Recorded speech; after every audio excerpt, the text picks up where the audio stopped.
은혜 안에서 우리의 모습을 찾게 하시고 또 확인함으로 하나님 앞에 서게 하시니 감사합니다. 우리가 심히 연약할지라도 하나님께서 응답할 수 있는 믿음과 용기를 주셔서 지혜를 주셔서 세상에서 하나님을 향해 설 수 있는 저들 되게 하시고 오늘도 주 앞에 머리 숙일 수 있는 저희들 되게 하시니 감사합니다. 부르심에 온전히 응답해서 하나님의 뜻을 살아내며 하나님의 기뻐하심에 동참하는 영광이 우리에게도 있도록 축복하옵소서. 이 시간도 하나님의 말씀을 상고하기를 원합니다. 하나님, 친히 말씀하신 것을 마음에 담게 하시고 믿음으로 응답할 수 있는 은혜가 우리 안에 있도록 성령님 친히 역사하여 주시옵소서. 예수님의 이름으로 기도하옵나이다. 아멘. 오늘 이제부터 로마서 7장 말씀 함께 생각하게 되겠습니다. 지난주까지 우리가 6장까지 마무리를 했는데 이 7장 첫 부분에서는 교훈한 말씀을 잘 보면 6장에서 이어지는 것을 볼 수가 있습니다. 율법에서 자유를 얻은 것은 율법을 완전히 지킨 결과가 아니고 예수님께서 속죄를 위한 대속의 희생제물이 되시고 그 은혜로 우리에게 그 의를 덧입혀 주심으로써 우리가 율법으로부터 자유함을 얻었다. 죄로부터 자유함을 얻었다. 그러므로 우리가 율법에 매여서 행하는 사람이 아닌 것이 되었다라고 하는 것을 말씀하셨습니다. 그러므로 복음과 은혜를 통해서 죄와 율법으로부터 자유를 얻은 사람은 더 이상 율법에 매이지 않는다. 이것을 설득하기 위해서 예를 드는 것이 오늘 여기 결혼 비유를 말씀드리는 거예요. 결국 결혼을 비유로 해서 오늘 본문인 1절부터 6절까지의 말씀에서 이 율법으로부터 자유를 얻었다는 것이 무엇인가? 그 다음에 율법의 한계가 어디까지인가? 이걸 우리에게 이 결혼의 비유를 통해서 분명하게 말씀하고 있는 거예요. 여기서 복음을 통해서 거듭난 사람의 자유가 어떠한 것인지 이것을 우리가 분명히 깨닫고 그 자유를 통해서 하나님 앞에 설 수 있는 사람이 되어야 한다라고 하는 것을 우리에게 교훈합니다. 그리스도인이 율법에서 자유를 얻었다는 표현을 하면 마치 율법과 관계없는 사람 이렇게 생각하기 쉽습니다. 그러나 율법은 주님 오실 때까지 여전히 인간에게 유효합니다. 어떤 기능에서? 죄를 깨닫게 하는 기능에서. 죄를 깨닫게 하는 기능에서 유효하다 그런 의미입니다. 하나님이 심판에 있을 때 그 죄를 또한 드러내기 위한 기능을 합니다. 그럼에도 하나님의 은혜 안에 있는 사람은 동시에 율법에 매이지 않습니다. 왜냐하면 율법을 완성해서 의에 이를 수 있는 사람은 이미 없기 때문입니다. 하나님께서 그러므로 하나님의 의를 우리에게 그리스도를 통해서 덧입혀 주심으로 우리가 완전해서 의롭다 하신 것이 아니라 부족함에도 불구하고 그리스도의 사랑으로 우리를 의롭다 여기시겠다는 것이었습니다. 이걸 잊으면 안 돼요. 이걸 잊어버리면 결국 우리는 헤매는 사람이 됩니다. 예수님 믿는다고 하면서도 복음 없는 신앙하게 되고 동시에 우리가 방종하는 사람, 반대로 방종하는 사람이 되거나 이렇게 되고 만다가 뭐예요. 그러므로 은혜를 잊어버린 사람은 우리가 배은망덕이라고 그러잖아요. 하나님의 은혜를 잃어버리면 율법을 지키려고 노력하는 사람보다 못난 사람이 될 수 있습니다. 더 악한 사람이 될 수 있다고 말해요. 그런 의미에서 하나님의 의 안에서 자유를, 하나님의 의 안에서 하나님의 은혜를 기뻐할 수 있는 사람으로서 우리의 모습을 분명히 확인할 수 있는 사람이 되어야 한다는 말씀입니다. 그래서 인간이 완전해서가 아니라 하나님께서 의롭다고 우리를 여겨주심으로 의로운 자로 선언해 주셨기 때문에 우리가 하나님의 자녀라는 이름을 우리 스스로 말할 수 있고 하나님 앞에 설 수 있는 사람이 된 겁니다. 이것을 우리는 칭의라고 하는 단어로 이해합니다.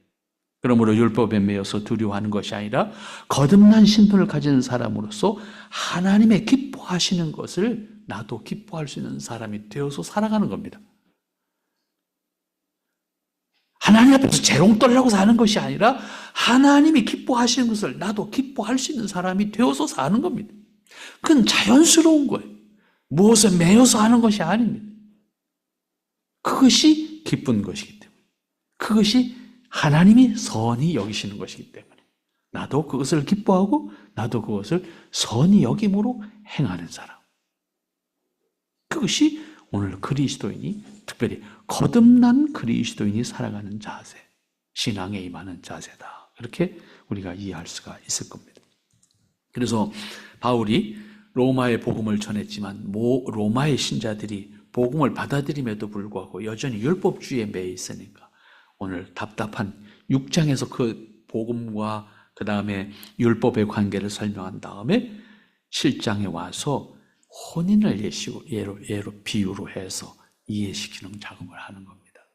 그 말씀이 7장 1절 말씀 아닙니까? 형제들아, 내가 법 아는 자들에게 말한다. 법 아는 자들이 누구겠어요? 유대인들이잖아요. 율법주의자들을 말하는 거죠. 법 아는 자들을 말하는데 너는 율법이 사람의 살 동안만 그를 주관하는 줄 알지 못하느냐? 그 율법의 권위가 아무리 강력하다 할지라도 그 율법은 살아있는 동안에만 그 사람을 제한할 것이다. 그러면서 혼인의 예를 2절과 3절로 이어지는 말씀을 합니다. 바울이 왜 이렇게 설명해야 했을까 하는 생각을 먼저 해보게 됩니다. 로마 교회의 사람들에게 복음을 전한 다음에 그들의 반응에 대해서 이렇게 설명할 수밖에 없었던 바울의 입장에서 생각해 보면 복음을 이해하는 것이 간단하지 않았다. 다시 말하면 복음을 받아들인 사람들에게 복음의 개념과 율법 중심의 신앙의 개념이 온전하게 정리되지 못했다라고 하는 것을 알 수가 있습니다. 복음을 설명했지만 사람들의 의식에는 여전히 일반적인 종교 상식적인 개념이 그 상태를 벗어나지 못함으로 기독교 신앙을 온전하게 이해하지 못했다. 복음을 말로는 복음으로 받아들였는데 정작 그 복음을 소화시키지 못했다. 그런 의미가 될 겁니다. 여기서 바울은 성경이 말씀하는 복음을 분명하게 이해시키기 위해서 그들이 가지고 있는 관념적 개념, 율법적 개념, 그것을 예로 결혼한 여인을 예로 들어서 이해시키는 작업을 한 겁니다. 그래서 실제적으로 초대 기독교회가 처음에 복음이 전해졌을 때 대부분의 교회가 똑같은 문제를 가지고 있었어요. 그 복음이 전해지는 과정 속에 유대교와 관계없이 처음부터 기독교가 세워진 것이 아니에요. 유대교라는 틀 속에 복음이 들어갔고 그 복음을 믿는 사람들과 유대교적 정서가 같이 있었던 거예요. 이 과정 속에서 복음신앙과 유대교적 율법신앙이 물과 기름처럼 처음에는 뭔가 같이 있었던 것 같은데 시간이 지나갈수록 물은 물대로 모이고 그 다음에 기름은 기름대로 모여지면서 뭔가 서로 다르다는 것을 생각하게 됩니다. 이걸 결정적으로 너희하고 우리하고는 다른 거구나 라고 유대교적인 입장에서 총정리하게 되는 것이 AD 80년 이후입니다. 그러니까 예수님이 십자가에 돌아가신 다음에 50년 가까운 시간이 지나가서 유대교와 기독교가 다르다라고 하는 것을 그들 스스로가 자각하게 된 거예요. 그래서 결국은 정리하게 됩니다.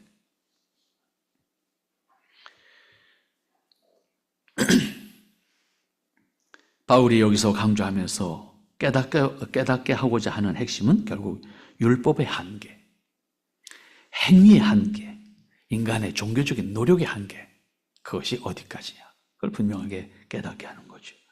율법의 한계를 깨닫게 함으로써 율법에 매이지 않고 동시에 율법으로부터 자유할 수 있게 하는 것이 먼저 복음에 대한 온전한 이해가 가능할 것이라고 전제해서 생각하는 말씀입니다. 그 설득의 방법은 혼인 관계를 비유로 말씀하셨습니다. 형제들아, 내가 법 아는 자들에게 말한다. 바울이 이렇게 설득하고자 하는 대상이 누군지를 분명히 한 거죠. 법이나 좀 안다는 사람들. 다시 말하면 율법을 중심으로 해서 율법적 가치에 따라서 충실하려고 했던 사람들, 그 사람들에게 말한다. 법 아는 자들, 곧 이 사람들은 유대인들이고 특별히 유대주의, 곧 율법주의에 매여서 신앙생활을 하는 사람들. 복음은 들었으나 율법의 한계를 깨닫지 못하고 여전히 율법주의에 머물러서 그 행위를 통해서 스스로 신앙을 확인하고 있는 사람들. 그 사람들로서 복음의 은혜를 제한하거나 왜곡시키는 사람들인 것을 그들 스스로는 깨닫지 못하지만 바울은 그 한계를 보았기 때문에 결국 그 이야기를 하는 거죠. 바울이 로마 교회를 보면서 가장 안타까운 마음으로 대했던 사람들이다라고 말할 수 있을 겁니다. 그 사람들을 향해서 이어서 말씀하는 것이 뭡니까? 너희는 그 법이 사람이 살 동안만 그를 주장하는지 알지 못하느냐? 실제로 율법은 살아있는 동안, 세상에 있는 동안, 더 멀리는 주님이 다시 오실 때까지만 죄를 드러내는, 죄를 죄라고 깨닫게 하는 기능으로 유효합니다. 그런데 율법이 영원한 길을 열어주는 것으로 생각하는 것은 어리석다. 왜냐하면 율법은 죄와 형벌을 낳지만 생명을 낳지 못한다는 거예요. 생명을 낳는 것은 복음, 그리스도의 대속의 은혜, 이것이 생명을 낳는 것이지 율법은 죄를 낳는 것이다. 그리고 그 율법의 한계는 그 사람이 죽은 후 더 이상 그 사람을 제한할 수 없다는 것입니다. 만일 그 남편이 죽으면 남편의 법에서 벗어난다. 율법의 한계. 율법은 그 이상을 제한할 수 없다. 남편이 죽은 다음에 그 부인은 더 이상 남편에게 매이지 않는 것을 비유로 해서 복음을 통해서 율법으로부터 자유함을 얻은 사람은 더 이상 그 율법에 매이지 않는다라고 하는 원리를 말씀하고 있는 것입니다. 만일 남편이 죽으면 그 법에서 자유롭게 되나니 다른 남자에게 갈지라도 음부가 되지 않는다.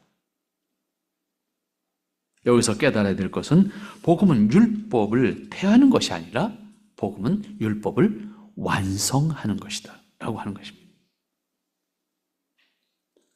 그런 의미에서 무율법주의자들과는 동시에 우리가 구별되어져야 합니다. 복음을 강조하다 보면 무율법주의에 떨어지게 됩니다. 무율법주의에 떨어지게 되면 죄의 기준을 부정하게 됩니다. 죄의 기준을 부정하게 되면 오늘날 같은 기독교 안에서도 예를 들어서 뭡니까? 양성, 동성혼을 지지하는 사람들이 나오는 이유가 여기 있는 겁니다. 무율법주의에 떨어지게 되면 이 세상, 타락한 세상에 사는 동안에 죄의 기준이 사라지게 됩니다. 그것이 이 세상이 추구하는 가치입니다, 다시. 그렇기 때문에 법을 끊임없이 바꾸자는 거예요. 어떻게? 사람이 필요한 대로. 그래서 도덕적 기준 자체도 끊임없이 바뀌어져 갑니다. 왜냐하면 기준 자체를 사람이 만드는 것이기 때문에. 그러나 우리는 사람이 만든 기준에 순종하는 것이 아니라 하나님이 만드신 창조 질서에 순종하는 겁니다. 그것을 구체화해서 주신 것이 기본 율법인 겁니다. 때문에 이 율법은 여전히 우리에게 유효합니다. 그러므로 복음을 통해서 완성된 의를 율법이 대신할 수가 없다는 것도 우리는 기억해야 합니다. 율법은 복음이 완성한 의를 부정하거나 대신할 수 없습니다. 왜냐하면 율법은 죄만 낳기 때문입니다. 그리고 율법은 형벌을 의식하게 하기 때문입니다. 율법은 율법의 한계 안에서만 유효합니다. 예수님께서 십자가에서 죽으신 사건은 이 율법을 완성한 것이고 예수님이 완성한 의는 율법이 대신할 수가 없습니다. 왜냐하면 율법은 생명을 낳을 수가 없기 때문입니다. 그러므로 그리스도인은 율법에 매이지 않습니다. 그러나 율법을 부정하지 않습니다. 이게 기본 자세예요. 이미 거듭난 사람이기 때문에 우리는 그렇습니다. 그러나 율법을 부정해서는 안 된다는 것도 분명히 기억해야 합니다. 율법은 세상 사는 날 동안 그리스도인의 모든 행위에 있어서 죄를 깨닫게 하는 기준이 되기 때문입니다.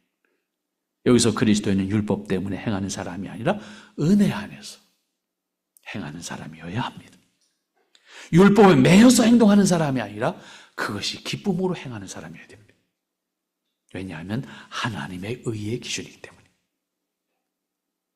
그런 의미에서 우리는 분명히 율법으로부터의 자유, 그 형벌로부터의 자유, 그러나 동시에 율법에 매이지 않지만 하나님의 은혜로 그 율법을 지키는 사람이어야 한다는 원리입니다. 그 다음 4절 말씀으로 가보도록 하겠습니다. 그러므로 내 형제들아 너희도 그 그리스도의 몸으로 말미암아 율법에 대하여 죽임을 당하였으니 이는 다르니 곧 죽은 자 가운데서 살아나신 이에게 가서 우리로 하나님을 위하여 열매를 맺히게 하려 함이니라. 결혼한 신부의 예를 들어서 지금 말씀한 것을 그대로 가져와서 신앙에 대비한 거예요. 율법인 옛사람이었고 옛신랑이었다고 표현하면 복음은 새신랑, 예수님을 말하는 그대로 표현하고 있지 않습니까? 그래서 결국은 율법에 대해서는 죽임을 당한 사람이고 동시에 그리스도 안에서 우리는 새로운 그리스도를 신랑으로 하는 신부의 입장에서 하나님의 뜻을 살아가는 사람. 그대로 4절 말씀은 1절에서부터 3절까지, 그러니까 2절과 3절의 비유를 4절에서 그리스도인 자신에게 적용해서 설명하고 있는 것을 볼 수가 있습니다. 율법이 완전한 의에 이른 사람을 만들 수 있는 것이 아니라 복음이 완전한 의에 이른 사람을 만들 수 있다는 사실입니다. 이 사실을 확인하고 고백하는 사람이라고 하면 자신의 의를 자랑하는 것이 아니다. 이건 이미 예수님도 제자들도 끊임없이 반복했던 말씀입니다. 예수님께서 완성하신 의를 자랑할 수 있는 사람이 그리스도인이고 복음을 아는 사람이라는 의미입니다. 하나님의 의를 자랑하는 사람, 그것은 복음을 아는 사람입니다. 사람으로서는 다만 하나님께서 완성해 주신 의를 감사하는 것이고 그 의를 자랑하는 사람으로서 스스로 하나님 앞에 설 수 있어야 하는 겁니다. 하나님 앞에 설 때 자신의 의와 자신의 믿음을 가지고 믿음을 자랑으로 그걸 묻기로 하나님 앞에 서는 것이 아닙니다. 하나님의 은혜를 자랑함으로 하나님의 은혜에 감격해 해서 하나님 앞에 설 수 있을 뿐입니다. 이 원리를 통해서 깨달아야 하는 것은 기독교 신앙은 결코 매이게 하거나 강제하지 않습니다.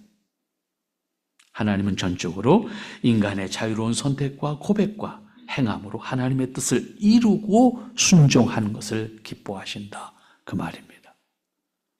하나님은 우리에게 조건을 던져놓으시고 그 조건에 행동하는 것을 하나님이 단순히 기뻐하시는 것이 아니다. 그 말. 언제까지 어린아이의 모습으로 행동하는 것을 기뻐하지 않는다. 그 말입니다. 우리 스스로 하나님의 의를 기뻐할 수 있는 사람이 돼서 하나님의 의를 자랑할 수 있는 사람으로 살아가는 것. 그것을 하나님이 기뻐하신다라고 하는 것입니다. 그러므로 기독교 신앙에 대한 이해가 확실해야 합니다. 다른 종교에서와 같이 어떤 조건이나 목적을 전제로 해서 강제하거나 조건에 의해서 행동하게 하는 그런 신앙이 아니다라고 하는 겁니다.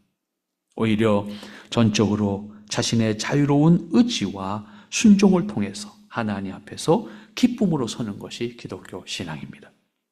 율법에 대한 순종도 율법이 강제하기 때문에 행하는 것이 아니라 그것이 하나님께서 기뻐하시는 것이기 때문에 행할 수 있는 신앙이어야 한다는 겁니다.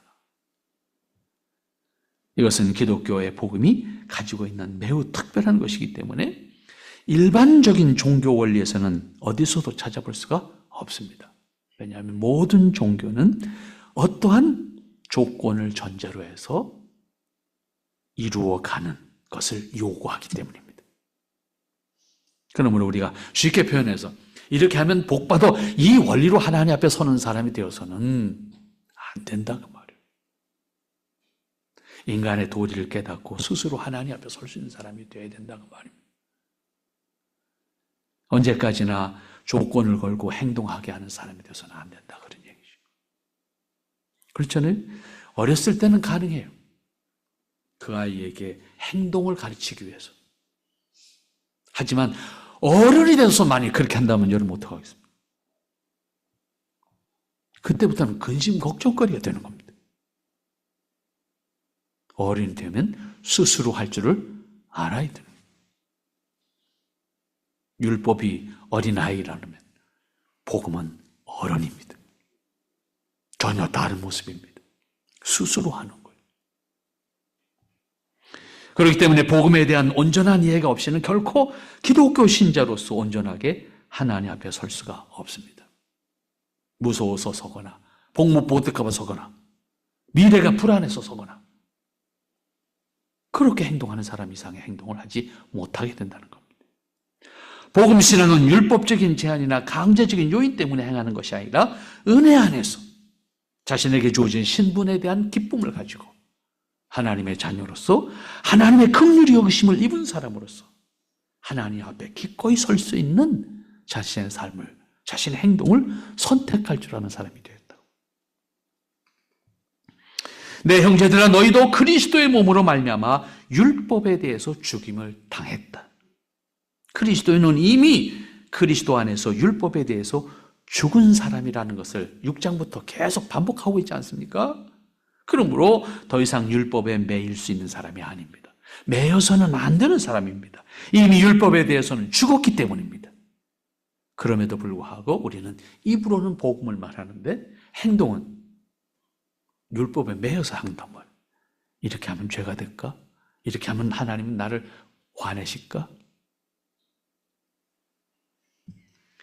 그리스도인을 자처하고 복음을 말하면서도 율법의 매인 자로 행한다고 하면 복음을 제한하는 사람, 더 극단적으로 가면 복음을 왜곡시키는 신앙이 되고 맙니다. 그러므로 율법은 기억하되 하나님의 은혜와 긍휼을 받은 사람으로서 하나님의 은혜 안에서 행하는 사람이어야 합니다. 하나님께서 은혜로 거듭나게 하시고 율법으로부터 자유하게 하시는 것을 무한히 감격할 수 있는 모습으로 하나님 앞에 설 수 있어야 합니다. 이어지는 말씀 보시면 그렇게 기록하고 있지 않습니까? 죽은 자 가운데서 살아나신 이에게 가서 우리가 하나님을 위하여 열매를 맺게 하려 함이라. 앞에서 결혼을 비유로 율법과 복음의 관계를 설명했던 것을 이어서 그리스도인을 신부로 생각해요. 율법은 과거, 옛 신랑, 복음은 그리스도, 곧 새 신랑. 그리스도 안에서 율법에 대해서는 이미 죽었기 때문에 죽은 자 가운데서 살아나신 이에게로 우리의 신분이 옮겨졌어요. 곧 새로운 신랑이신 예수님께 속한 자로서 우리의 신분을 가지게 되었다, 그 말이죠. 그러므로 우리는 옛 신랑인 율법에 매이는 사람이 되어서는 안 된다. 그리스도인은 더 이상 율법에 속한 자가 아니고 예수님이 완성하신 의를 덧입은 자로서 율법에 대해서는 자유한 사람, 그리스도 안에서 의의 종이 되어야 한다라고 하는 거지요. 신분의 변화에 대해서 확고한 이해와 의식을 가져야 할 것을 다시 한번 강조하는 말씀이 여기에 기록되어 있는 겁니다. 그러면 그리스도께 속한 자이며 의의 종인 그리스도인은 무엇을 위해서 존재합니까? 여기 4절 마지막 부분에 가서 보면 하나님을 위하여 열매를 맺히게 하려 합니다.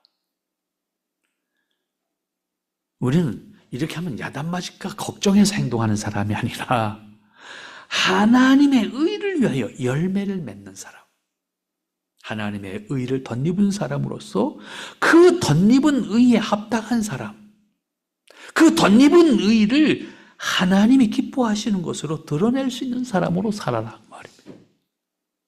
그러니까 우리는 자연스럽게 하나님의 의를 기뻐하는 사람, 하나님의 의를 드러내기를 내가 내 삶 전체를 통해서 자연스럽게 살아갈 수 있는 사람이어야 한다 그 말이죠. 하나님 편에서 보면 거듭나게 하신 것은 구원받게 하신 것으로 만족하는 것이 아니라 열매를 맺게 하려 함이라. 거듭난 사람이라면 거듭난 사람으로서의 모습이에요. 하나님의 의를 덧입은 사람이라면 하나님의 의를 덧입은 사람의 모습을 드러내야 된다. 그것이 하나님 보시기에 기뻐하시는 것이고 그것이 하나님께서 우리를 의롭게 하신 목적이라고 굳이 표현합니다. 그러므로 우리는 자연스럽게 하나님께서 기뻐하시는 의의 열매를 맺는 것을 살아가는 삶이 되어야 한다라고 하는 겁니다. 거듭난 그리스도인은 하나님께서 기뻐하시는 열매를 구체적으로 우리가 힘써 살아가는 것이고 그 삶을 우리의 삶의 전 영역에 적용하는 거예요. 종교적인 행위만이 아니 우리가 일하는 일터에서도 마찬가지입니다. 우리가 일하는 일터에서 그 일이 하나님이 기뻐하시는 일이 되도록 우리는 그 일을 감당하는 거예요. 그것이 비록 직접적으로 하나님의 의를 나타내지 않는 것일지라도 내가 하는 일에 대해서 신실하게 감당함으로써 그 일의 결과를 나누는 사람들이, 그 일의 결과를 사용하는 사람들이 누가 만들었는지 참 잘 만들었다. 쓰는 사람이 불편하죠. 이렇게 만들어서 스스로 자긍심도 느끼는 거예요. 농사를 짓는 사람이 내가 농사 짓는 것을 통해서 사람들이 건강한 먹거리를 제공할 수 있다는 자긍심을 가질 수 있는 거예요. 그래서 누가 소비를 하든 소비하는 사람이 이걸 누가 만들었는데 그 사람은 예수님을 믿는 사람이래. 그 사람은 거듭난 사람이래. 내가 예수 믿는 사람이라고 떠들고 돌아다니지 않았더라도 그 사람이 생산한 음식을, 그 사람이 생산한 먹거리를 소비하는 사람들 입장에서 그 사람을 신뢰할 수 있을 때 하나님의 의가 그를 통해서 나타나는 거예요. 우리의 신앙이라고 하는 것은 늘 말씀드립니다. 종교적 행위에 제한되는 것이 아닙니다. 기독교 신앙은 우리의 삶 전 영역에 미쳐야 하는 것이고 내 인격에 영향을 미쳐야 되는 거예요. 그래서 기독교 신앙은 종교적 행위가 아니라 인격이란 말을 하는 게 기독교 신앙은 인격이어야 합니다. 그리스도인의 인격이 하나님의 형상을 드러내는 것이어야 한다 그 말입니다. 기독교 신앙은 개인의 목적을 위해서 단순히 행하는 종교적 의식이 되어서는 안 됩니다. 그것은 여전히 이기적인 인간의 한계를 벗어나지 못하는 종교의 모습을 보여주고 합니다. 그래서 기독교도 이기적이라고 표현을 할 수밖에 없게 되는 거예요.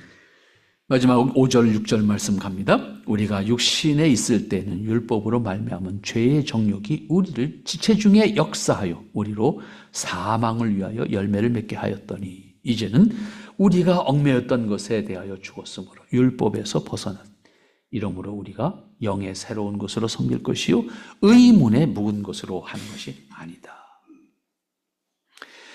여기서 다시 한번 율법과 복음을 이해하도록 설명하고 있는 것을 볼 수 있습니다.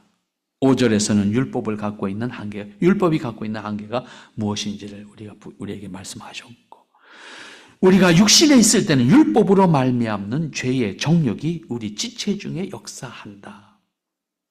이 말씀은 거듭나기 전의 상태를 설명하는 것입니다. 곧 육신에 있을 때는 거듭나기 전 상태를 의미하는 것으로 복음을 알지 못한 사람으로서 거듭나지 않았을 때 육신에 있을 때다 표현했습니다. 이 상태는 복음과 은혜라는 말조차 이해하지 못한 상태, 일반적으로 종교적인 의식 가운데 있는 그런 수준의 상태라고 표현할 수 있겠습니다. 곧 거듭나기 전에 인간은 율법과 그 종으로서 죄를 낳고 죄를 부추기는 모습으로 살아가고 있었던 것이 거듭나기 전에 인간의 모습이라고 할 수 있습니다. 거듭나기 전에는 율법에 충실하려고 하지만 충실하려고 하는 것만큼 죄의 정욕이 우리 지체 중에 역사하게 되어진다라고 하는 것. 그래서 죄로부터 자유하지 못하고 오히려 죄의 종으로 행동하게 됩니다. 그래서 죄는 다시 죄를 낳게 됩니다. 왜 그렇습니까? 인간은 아담 이후에 타락한 본성의 지배를 받고 있기 때문입니다.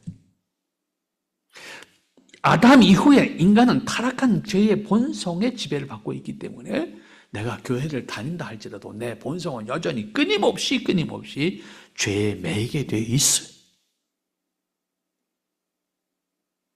사람이 죄의 종로를 타게 되는 것은 이미 타락한 본성을 가지고 있기 때문입니다.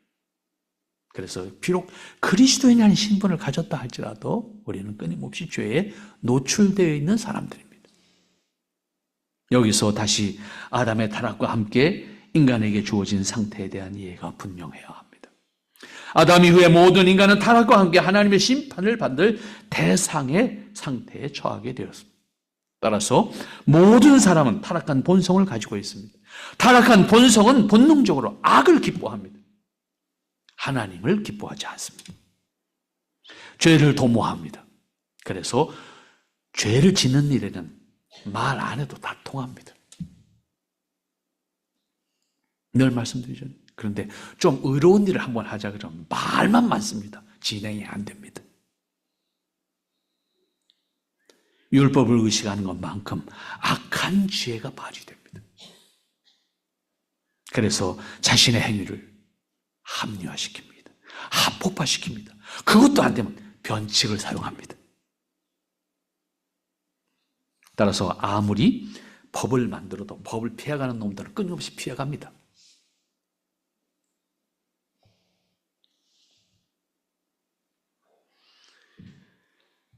그것도 안 되면 법을 역으로 이용합니다. 인간의 발상이라는 것은 탁월합니다.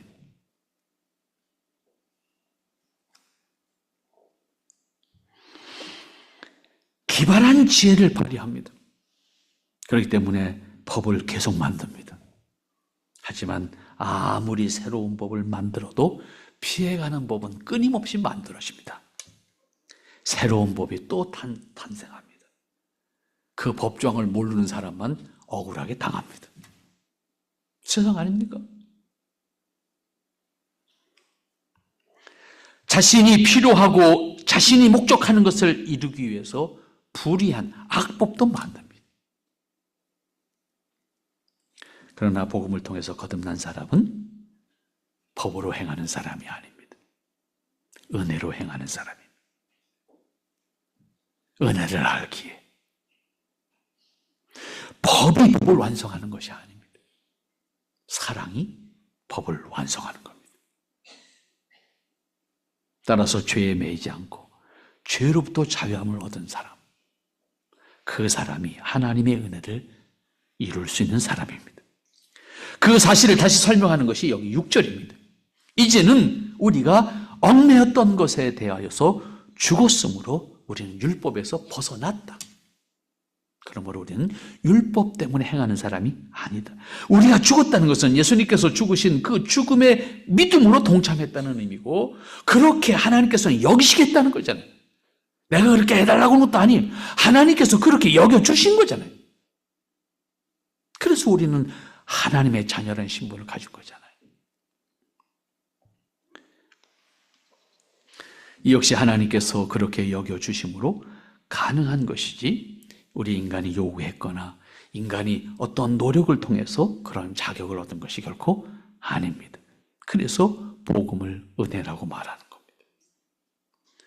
구세주로서 하나님의 아들이신 예수님을 믿음으로 그리스도의 죽음에 동참한 사람으로 하나님께서 여겨주시겠다는 거예요. 이보다 더 큰 은혜는 없습니다. 이 은혜를 어떤 것으로도 대신할 수가 없습니다. 그리고 하나님은 우리를 의로운 자라고 거듭난 자라고 그렇게 선언해 주셨습니다. 이 선언은 누구도 부정할 수가 없습니다. 취소할 수도 없습니다. 왜냐하면 하나님은 완전하시고 동시에 영원하신 분이기 때문에. 그러므로 거듭난 것은 전적으로 하나님의 은혜입니다. 그 결과 율법으로부터 자유를 우리는 얻은 겁니다. 우리의 행위가 완전해서 율법으로부터 자유를 얻은 것이 아니고 하나님의 은혜가 무한한 은혜이기 때문에 우리의 부족함에도 불구하고 우리를 율법으로부터 자유롭게 해주셨다는 겁니다. 인간이 의로워졌기 때문에 아니라 하나님이 의롭게 여겨주신 겁니다. 이게 복음이고 이게 은혜입니다. 그러므로 우리는 우리의 행위가 어디에 있는 것? 율법에 있는 것이 아니라 은혜 안에 있어야 돼요. 율법이 두려워서 행하는 사람이 아니라 하나님의 은혜에 감격함으로 행하는 사람이 되야 된다고 말이에요. 그러므로 그리스도인의 신앙생활도 다르지 않아요. 너 그렇게 하면 복 못 받아가 아니라 그 말이에요. 그 말은 틀린 말이 아니에요. 맞는 말이에요. 하지만 행함이 복 때문에 행하는 사람이 되어서는 안 된다 그 말이에요. 은혜 때문에 행하는 사람이 된다 그 말이에요. 이러한 사실을 더욱 확실하게 깨닫게 하는 말씀이 이어지는 말씀이에요. 6절 말씀을 가서 보면 우리가 영의 새로운 것으로 섬길 것이요. 율법 조문에 묵은 것으로 하지 아니할 것이다. 우리의 행함은 율법 때문에 행하는 것이 아니라 영의 새로운 것으로 거듭난 사람으로 거듭나게 해주신 하나님의 은혜로 행하는 사람이어야 된다. 이것은 거듭난 사람은 율법을 따라서 사는 사람이 아니고 하나님 앞에 거듭난 사람은 즉 새로운 영을 받은 사람으로서 하나님의 기뻐하심으로 행하는 사람이어야 한다 그 말입니다. 그러므로 율법 때문에 행하는 사람이 아니라 하나님의 은혜를 아는 사람이기 때문에 하나님의 의에 합당한 사람으로 자기 자신이 항상 있도록 해야 된다 그 말입니다. 그리스도인은 하나님께서 은혜로 거듭나게 하셨습니다. 거듭난 은혜를 받은 사람으로서 합당하게 성령의 인도하심을 따라서 하나님의 의를 살아야 합니다. 그걸 기뻐하는 사람이어야 됩니다. 그것은 전적으로 그리스도인의 인격으로 하나님 앞에 서는 거예요. 그렇기 때문에 그리스도인의 인격은 곧 신앙이어야 됩니다. 그리스도인의 인격은 곧 신앙으로서 표현되어져야 합니다. 그래서 그리스도인은 누가 보아도 신뢰할 수 있는 사람이 돼야 됩니다. 누가 보아도 존경할 수 있는 사람이 돼야 됩니다. 그것은 조건이 아닙니다. 그것은 자연스러운 겁니다. 당연한 겁니다. 왜? 은혜로 거듭난 사람이기 때문에. 그 은혜를 간직한 사람이기 때문에. 그 은혜를 잊어버릴 수 없기 때문에. 그 은혜를 포기할 수 없기 때문에. 우리 스스로가 하나님의 은혜를 간직한 사람으로 은혜 안에 우리의 모습이 있어야 된다. 그 말입니다. 여러분, 은혜가 그런 거예요. 복음이 그런 거라고. 그런데 우리는 조건을 걷고 행동하지 않습니까? 신앙조차도 내 목적을 위해서 행하고 있지 않습니까? 그렇기 때문에 기독교조차도 끊임없이 구설수에 오르는 대상이 될 수밖에 없는 거예요. 그리스도인 자신이 복음을 왜곡시키고 있는, 은혜를 자기 욕심을 충족시키기 위한 수단으로 사용하고 있다고 말해요. 결국 우리는 하나님의 은혜를 말하는 사람임에도 불구하고 하나님의 영광을 가리는 사람의 모습이 되고 한다고. 우리 다시 한번 다짐합시다. 하나님의 은혜를 기억하는 사람으로서 오직 하나님의 은혜에 합당한 사람으로서 합시다. 기도합니다. 거룩하신 아버지, 은혜를 감사합니다. 오늘도 하나님의 은혜를 기억할 수밖에 없는 저희들임에도 불구하고, 하나님의 한없는 은혜 가운데 거하는 저희들임에도 불구하고 여전히 신앙조차도 욕심을 충족시키기 위한 수단으로 사용하는 이 어리석음을 긍휼히 여겨 주시옵소서. 옛것을 버리지 못하고 하나님의 은혜 안에 있다고 하면서도 옛것에 매여서 하나님의 뜻을 저버리는 어리석음에 머물러 있지 않도록 축복하옵소서. 오직 성령님, 우리의 이 한없이 연약함을 긍휼히 여겨 주시옵소서. 하나님 앞에 다시 설 수 있도록, 하나님 앞에 신실하게 설 수 있도록, 하나님의 기뻐하심으로 설 수 있도록 우리를 이끌어 주시옵소서. 예수님의 이름으로 기도하옵나이다. 아멘.